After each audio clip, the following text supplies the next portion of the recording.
समाज में अक्सर पद और प्रतिष्ठा के आधार पर लोगों का सम्मान तय किया जाता है, लेकिन कई बार यह सच भी उजागर होता है कि ऊंचे पदों पर बैठे अधिकारियों के अपनों को वही इज्जत नहीं मिलती जो स्वयं उन्हें मिलती है। ऐसी ही एक घटना थी जिसने पूरे शहर को झकझोर दिया जब जिले के कलेक्टर के बूढ़े पिता को बैंक से बाहर निकाल दिया गया। यह कहानी महज एक बुजुर्ग और एक बैंक के बीच हुई छोटी सी घटना नहीं थी, बल्कि समाज के भीतर मौजूद संवेदनहीनता और सत्ता के भ्रम को उजागर करने वाली गाथा है। यह कहानी एक मध्यम आकार के जिला मुख्यालय की है, जहां नया कलेक्टर कुछ महीने पहले ही नियुक्त हुआ था। युवक पढ़ाई में तेज, आदर्शवादी और ईमानदार माना जाता था। उसका नाम था आदित्य प्रकाश शुक्ला। आदित्य का जन्म एक सामान्य किसान परिवार में हुआ था। उसके पिता रामाकांत शुक्ला एक साधारण किस्म के बूढ़े, सादगी पसंद और सीधे सच्चे इंसान थे। उन्होंने अपनी पूरी जिंदगी खेती और छोटे मोटे व्यापार में बिताई थी। उनकी एकमात्र ख्वाहिश यही थी कि उनका बेटा पढ़ लिखकर बड़ा आदमी बने। पिता की मेहनत और संकल्प का ही नतीजा था कि आदित्य ईएस अधिकारी बन गया और आज जिले का कलेक्टर था। पूरा शहर उसका नाम जानता था, लेकिन बहुत कम लोग उसके पिता को व्यक्तिगत रूप से पहचानते थे। एक दिन की सुबह थी। रामाकांत शुक्ला अपनी जर्जर टोकरी और पुरानी छड़ी लेकर शहर के मुख्य बैंक में पहुंचे।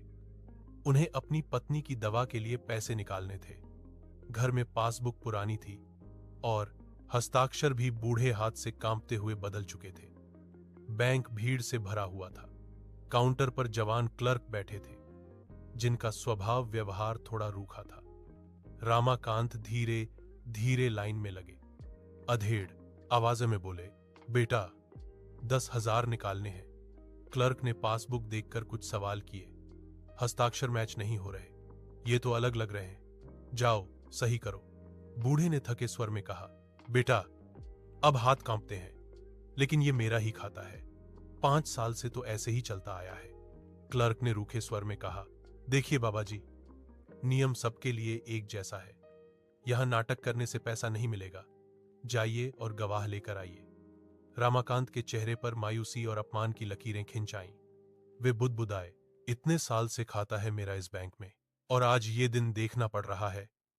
बात यहीं खत्म नहीं हुई। जब उन्होंने दोबारा अनुरोध किया तो एक अन्य कर्मचारी ने सुरक्षा गार्ड को संकेत दिया।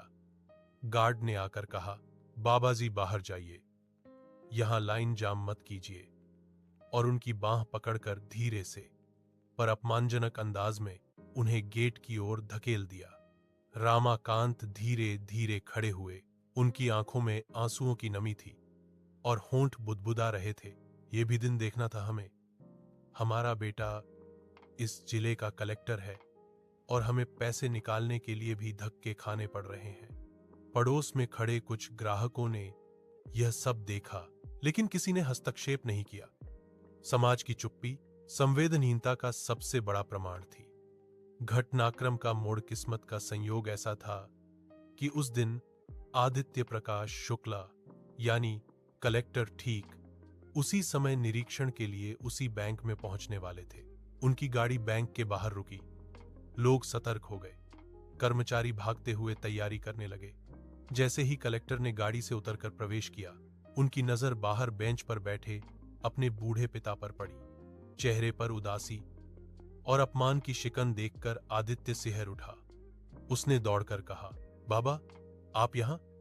आप ऐसे बैठे क्यों हैं? भीड़ में से किसी ने धीरे से कह दिया, साहब आपके पिताजी को अभी थोड़ी देर पहले गार्ड ने बाहर कर दिया। कह रहे थे इनके साइन मैच नहीं हो रहे। आदित्य का चेहरा बदल गया। आंखों में गुस्से और दुहक का संगम उमड़ पड़ा। कलेक्टर अंदर गए। बैंक मैनेजर और सारे कर्मचारी खड़े हो गए।